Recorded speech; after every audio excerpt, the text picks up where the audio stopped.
Hi, I'm Carla Tamboro. I'm one of the authors of Accessible Creativity with the Comic Spin. I'm an instructional systems developer at West Chester University of Pennsylvania. My co-authors are Timothy Neat, a lecturer at King's College London, Abby Roper, a speech and language technologist at City University of London, and Stephanie Wilson, a professor at City University of London. Our paper details the process of designing, building, and evaluating our tablet-based application for creating comic strips called Comic Spin.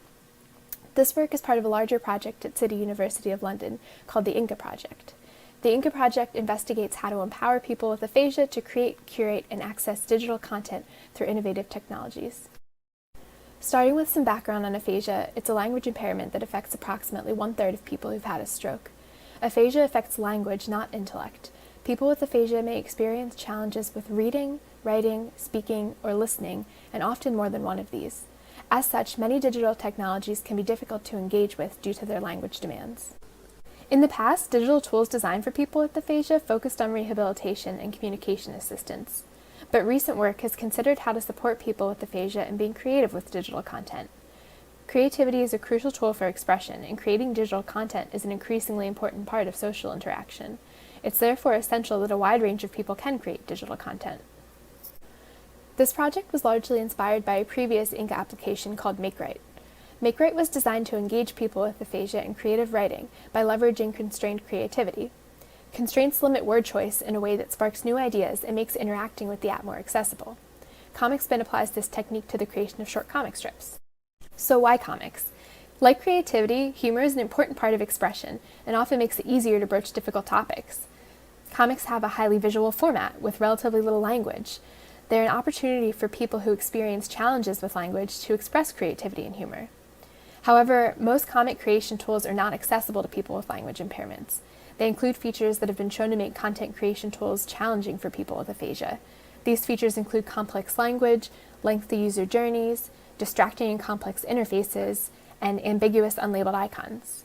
Comic Spin adapts the process of creating comic strips so that it's accessible to people with mild to moderate aphasia. Comic Spin was built for tablets to allow for large buttons. It was designed for limited physical interaction, only tapping and scrolling. It breaks down the process of creating comic strips into 3 small steps, and each step has a default selection so that users can create comics even if they don't engage fully with each step.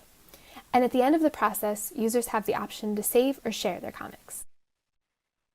This is a brief demonstration of Comic Spin. It opens to a landing page with just a logo and a start button.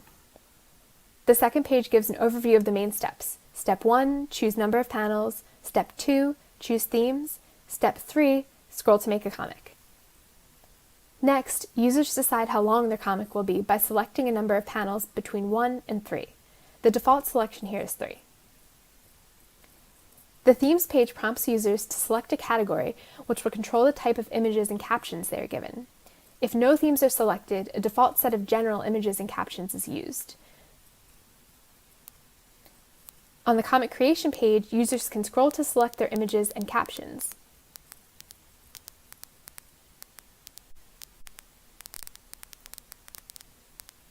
On the last page of the app, users can save or share their comics. This project began with research into other apps for content creation, including the evaluation of existing comic strip tools. The initial design of Comic Spin followed a design thinking process. The stages were empathize, define, ideate, prototype, and test. Interviews with proxies and first-hand accounts from people with aphasia were used to build empathy and understanding of the intended user group. Findings were summarized and used to create an empathy map. An ideation session with designers explored a wide variety of potential solutions.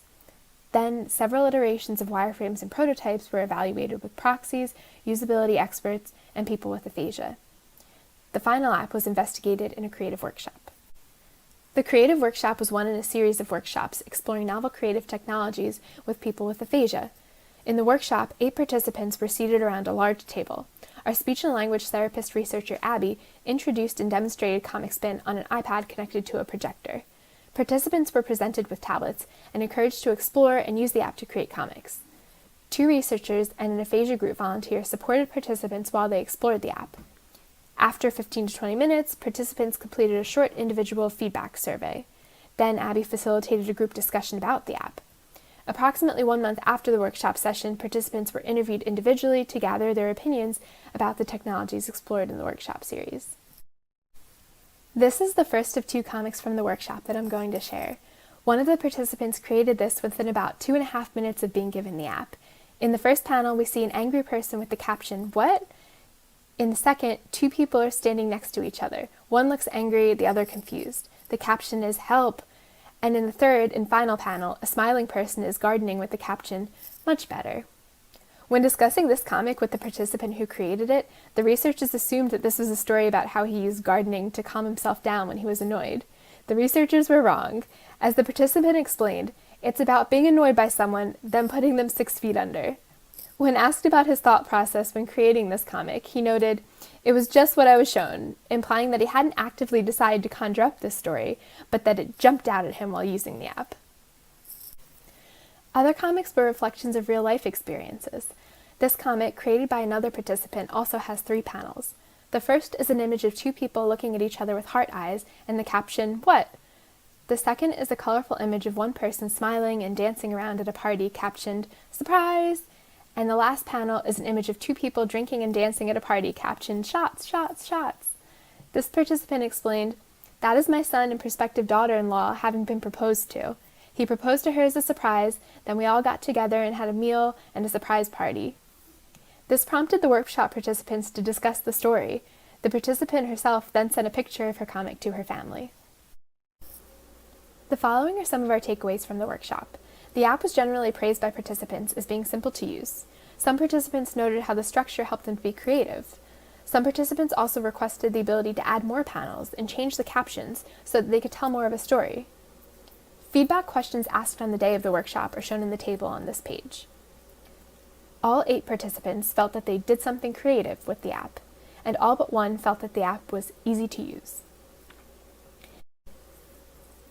The speed and efficacy with which people were able to create short comics, coupled with observations and self-reported data, indicated the Comic Spin was effective in supporting people with aphasia to create comics. A range of interesting, expressive comics was created, which communicated a variety of fabricated and factual topics. Participants expressed humorous, joyful, and dark sentiments, which overflowed into the discussions in the workshop. Based on the content created in the workshop, people did not simply compile comics from the predefined elements. They elaborated and described their own comic stories around these choices. An unexpected use of Comic Spin was as a medium to tell real-life stories, like the marriage proposal comic strip. I hope you enjoyed hearing a little bit about our project. Thank you for your time. I look forward to engaging through the Q&A session.